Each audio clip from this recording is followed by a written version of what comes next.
Black Hills Information Security, the leaders in penetration testing and active defense. Email consulting@blackhillsinfosec.com to request a quote today. Threat Connect is the industry's most widely adopted threat intelligence platform, built to unite the people, processes, and technologies across your security team, your organization, and your entire ecosystem of partners. Threat Connect's threat intelligence platform enables your team to collaborate, analyze, and make sense of threat data all in one place.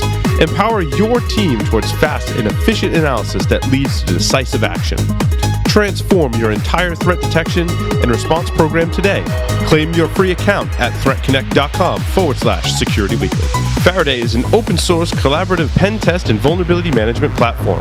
With real-time dashboards and more than 50 tools, Faraday allows seamless integration with your security workflow, allowing CISOs and pen testers to see in real time the impact and risks uncovered from assessments. Scan your network every day using different tools and get one-click reports, creating a collaborative experience, sharing knowledge, and making pen testing fun again. This is Faraday. Visit faradaysec.com for more information.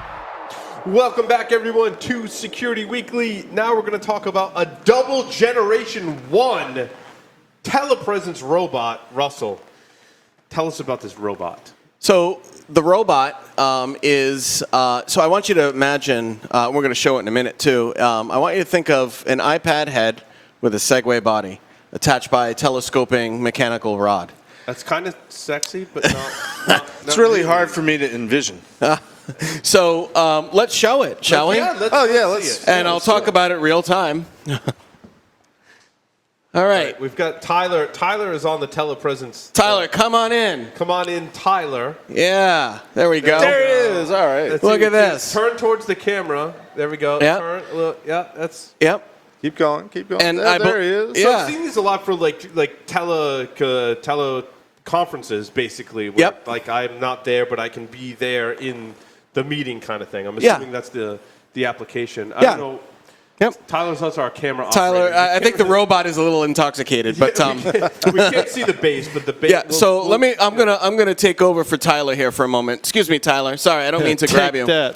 And can you hold it up? oh yeah, sure. Let me hold it up. Hold it up higher. Keep going, keep going, Yeah, higher. yeah, so that's the robot. I am the king of the. Okay. That's yeah. the Segway part. This is the Segway part, yeah, right here. And so this is the base. And each wheel, as you can imagine, turns independently so that you get the full 360-degree turning functionality on it. And so I'm going to put it down here for a moment. And it has gyroscopic balancing, so just like a Segway. And so as the device moves forward, the robot moves forward, and it catches itself, kind of balanced. And then as the nice hat. yeah, and as the device moves backwards, as the thing leans backwards, so does the Segway. It wobbles, but it doesn't fall down. It wobbles, but it does it like a weeble. Like a weeble. And yeah, He got that. He did. A weeble wobble. I know weebles wobble, but they don't fall down. I'm old. So older. So up here I have an iPad Air 2, which does not come with the device. You have to buy that separately. And you can see that it has a little mohawk here. And that mohawk, Looks like a dongle. Yep, it's actually just a lightning cable from Apple. And it's plugged into, behind the device is the charging unit. And the charging unit comes down, a telescoping rod here on the inside, comes to the base, and so it's connected to the battery, which is in the base here. I probably should show that here. The battery, the power source is in the base here, okay? And then you'll notice that it has two metallic connectors on it. And the metallic connectors are for remote charging. So I have a base station, which I did not bring. And the base station, you park it into this base station, and it's a little fork connector. And so the base station has a little moving left and right fork connector, and then you just like line it up with the fork connector, and then roll it back in, and then it connects here.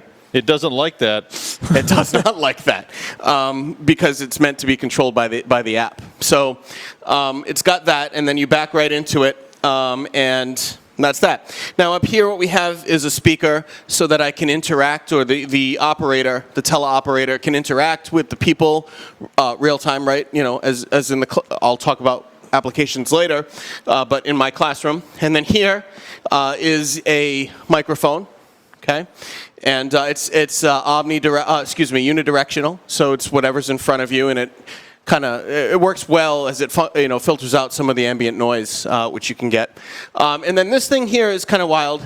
If you imagine like one of those little adapters for your iPhone camera or any kind of smartphone camera, Android camera, it turns your camera into a wide angle lens, and it uses just a magnet, so it just sticks right on there.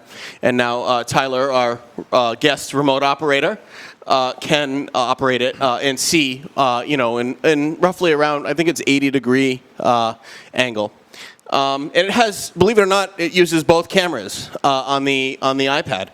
And this camera here is obviously the front-facing camera, okay? And the front-facing camera shows what you see. So right now, what Tyler sees is Paul operating the camera.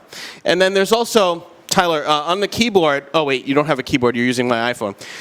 There's a bottom-facing camera, which is right here. And the bottom-facing camera uses a series of mirrors to use the back camera on the iPad to show the feet.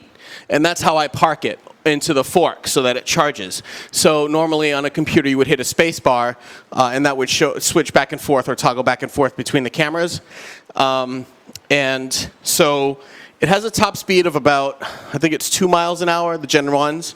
This is Gen 1. And then the new model that just was released maybe about a few months ago, that can go a little bit faster, 3 or 4 miles an hour. And it has a wide range. Also, we have our own robot in the studio. Oh. I kind of wanted to show you our technology. Oh, cool. In the studio, this is our robot, and as you can see, it also has a front-facing camera. Oh, I love it. But yours doesn't clean, and this one does. Mine doesn't clean. That's true. Look at that. I love it, and it's even got the FPV, like the camera on it for FPV. That's fantastic. So Where's it go? it's cleaning the cables. It's buffing the lines. Oh, I love it. The entire. Oh, careful. Yeah, everything is now unplugged. So. Yeah, we're gonna lose signal. That's great. And obviously, iRobot is the company that builds the Roombas. Paul, That's your a Uranus Roomba. is in the camera. Yep. Field of vision. And the company that builds the I like that. Or we're just gonna. Okay. Paul, the segment's about his robot. Sit down. But that actually serves a purpose. So and this one does too. And I've used this before with my class. I just got back from Texas from a conference on yesterday afternoon at 4. And I wanted to check on to make sure my students were doing the work that I had assigned them. So, I remoted in through Google. I use Chrome, obviously. Well, not obviously, but for me, obviously. I use Chrome. And I logged in, and I went to my classroom and, asked the students if I had a call. We had a 3-hour layover in, it was Atlanta. So I was eating, We're totally getting one of these for the studio. Yeah, it's pretty wild. And so a lot of the research and usability studies that have been done, lots of hospitals use these, and believe it or not, they use them in the nursing section or in the wards to check on their patients, because you don't control, like the whole admin console that comes with the purchase of the robot, you can control a fleet of robots. I think How that's many so is cool. a fleet? That's what I want to know. Is that like Legion? Yeah, a legion of robots. It'd be like the Borg. I need a Borg cube. So, but other people can control this. They right? can. This thing, and because I love posthumanism, this thing can hold up to 5 consciousnesses, if you will. So it's like being in a consciousnesses. Conchai.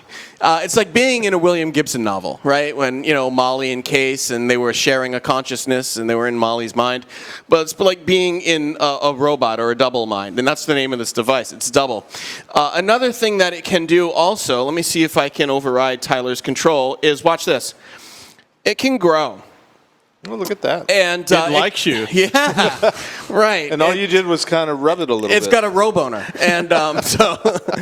and so what it's doing is just telescoping so that you can have a face-to-face meeting, and you don't feel awkward looking down at this thing or looking up at this thing if you're a kid or whatever. Paul, you need to get one for the studio, and that's how we'll interview remote guest hosts. Yeah.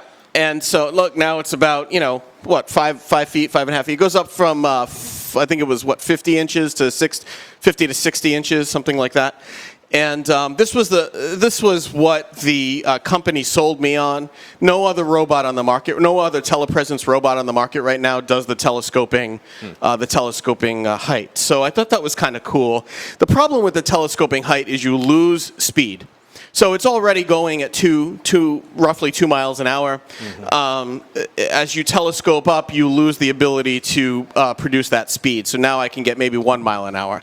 And as you can imagine why is because the center of gravity is no longer as close to the floor. And what happens is this thing wobbles like this. I was wondering why. So, and that's why. Okay. So as you lower the head, because it's essentially at this height a little top heavy. So when you reach a little bit of uneven, like we're on carpet right now, the hardwood floor would be a little bit better. But on carpet right now, this thing's gonna, it's wobbling on its own. But that's probably because its controller's a little bit No, I'm just kidding. So it gets a little shaky. So I don't know if I can simulate that. But Tyler, give us your best drunken face.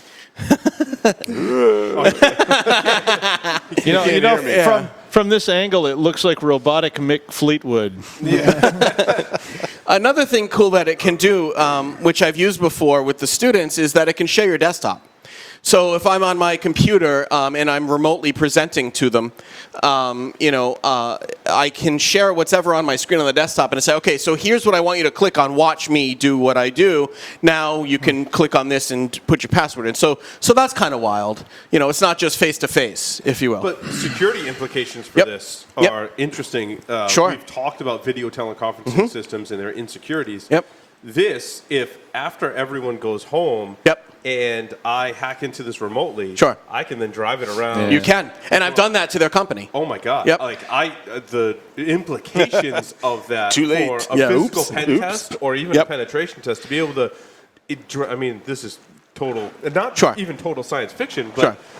Play that out in a scenario in a pen tester's mind. I can gain access remotely, drive around to people's desks, and see if they have any passwords written down on Post-its. How heavy is it, Russ? So this thing weighs roughly about 15 pounds. Okay, so as a physical security thought, I could also drive it to a door that opens on a sense pad and open the door so I can walk in the building while the building's locked down. Yeah. So there's some issues there. So to talk a little bit about security, it uses 128-bit AES endpoint-to-endpoint encryption for the video. Now, what I haven't said is how this thing connects to the base. It's not just the Apple Lightning cable to base. It uses the Lightning cable to communicate, but it uses Bluetooth to communicate between the iPad and the base station. So there's a whole other, there's mixed multimodal. So there's a potential for a robot in the middle attack. Or if that's even a thing, it might now be. It might be. So yeah. Most likely there would be some kind of login or is there authentication to log into it? There is authentication. So someone would use a silly password in the pen tester or attacker would just log into it and be able to control the robot. That's correct. And I can send out email invites to people if they wanted to try it or that kind of thing. But yeah, it is password protected. It's not as open, if you will, as say the development edition right now of HoloLens. No password. This actually has a password and you need to log in. My experience with audit on stuff like this, and I've never audited anything like that, but auditing things like this is they tend to get neglected because it's not, most people just don't think that, all of us kind of think that way, but pen testers and hackers and people always think around the corner, but most people don't. That's why you guys get paid a lot of money. But especially with new technology. Yeah, and you get this thing in a hospital, and nobody's going to think much about it because I guarantee you go to all those people and you go, well, what if somebody takes this over because the password's 777 and you shared it with every single person in the building, and they're going to go, who would do that? What would you do with it? You'd be surprised. Nobody would do that. Why would they want the robot? And you're going, I don't know. They're going to drive it around the building and look at passwords written on the table. They're going to see if they can bash the thing on the keyboard or something. And it would be interesting. Robot substitute teachers, robot babysitters. You can stay home and teach. I'd love to bend it forward to push the elevator button so I can get to the next floor. So I 3D printed. So I have a 3D printer as well, a MakerBot Generation 5, and I printed hands. So with digits. So I was trying to figure out a way to affix them because you mean fingers? Physical hands. So they attach here, gauntlets, and then the fingers they articulate. using a couple of nylon elastics, if you will. And so I was thinking of somehow attaching them through some sort of extender so that I could hit the button in the elevator to go up the 5 floors that I need to, right? Because right now this is useless on it'd be useless on an elevator anyway in the place that I'm at, because the elevator blocks out essentially all signals. You can't make a phone call. You can't. So, but be that as it may, when Make it shorter, make it accept a USB chip. You got R2D2. Oh, you've got, right. So, cool, right? Useful, arguably, and I think, open discussion for security. I think that's great. I've seen this kind of technology being used for like pet cams and stuff now, like like while you're on vacation, keep up with your dogs and things like that. And so again, those are all devices that people never think anything about security on, and they can become huge security threats, even if just the thing goes over and turns a stove on. I mean, well, it's one thing to control a camera that can just turn in place, but to be able to drive it around the physical location and interact with the environment. Yeah, the physical environment. I mean, at what point are we going to be able to put a gun on this thing, or Is it not the same as like having a drone that they use in the army to drive on the ground? Yeah, Mark's question is it the same as a drone that, well, actually, iRobot makes drones with wheels that they actually throw in the window, and then they control it remotely and do reconnaissance. I mean, it's the same concept. Yeah, but just it's a ground force, if you will, right? I mean, to me, this device itself wouldn't necessarily be as useful for the military because it's not all terrain. Yeah. If you put what are those things on the tanks? The treads. If you put treads on this thing, that might be a different story. But you could militarize that thing quick, and you could make it where you could launch it. So you could shoot it off a catapult or something. So you want to shoot it through a 5th floor window, you just shoot it through there. Or parachute it, or drop it with a parachute on the roof, and it bores a hole in the floor, and Skynet activates. So it's and a drone on wheels. Yeah, it is a drone on wheels. It's a ground-based drone. Except I can share my desktop on this. That's cool. I can't do that on a drone. Awesome. Oh, I saw Russ using this for the students, and I thought it was quite amazing because security stuff notwithstanding, I mean, the ability for somebody who's not local to interact. And one of the things I've been talking about for a long time about online education is the ability to bring people into the classroom in person. And if you could bring in, if I bring in Larry or I bring in Paul or whatever, and even if it's just a face on a stick, which is kind of what they are now, but I mean, think about that. I mean, that level of interaction suddenly is kind of cool. And at a conference or something, you could cruise around to different groups, and you could share your sort of presence with a lot of different people at once. And when I think face on a stick, I think Sant Arcangelo for some reason. Or what's that comedian? He does, I'm a jalapeno on a steak. Yeah. And I'm just gonna park it so that it doesn't use battery life for the gyroscopic, because it gets decent battery life. It gets up to about 10 hours. But if it's not parked, the gyroscope is continuously moving, so it uses energy. And then so I think we put the password in the chat. Yep, I think we're about to. Put the password we're in the gonna chat, put it out there. Yeah. While we're doing the next segment, people can feel free to ram that into stuff in the studio. And hopefully, please don't break anything in the studio. Yeah, but we'll be watching just in case it needs a little police action. We can tackle it if we need to. Well, Russell, thanks for that. That was really cool. Oh, my pleasure, man. I hope that these have more adoption so that we can abuse them in pen tests. That would be really fun. Roboabuse.com. That's it. More websites that you can register. Stay tuned. We'll be right back with Security News for this week.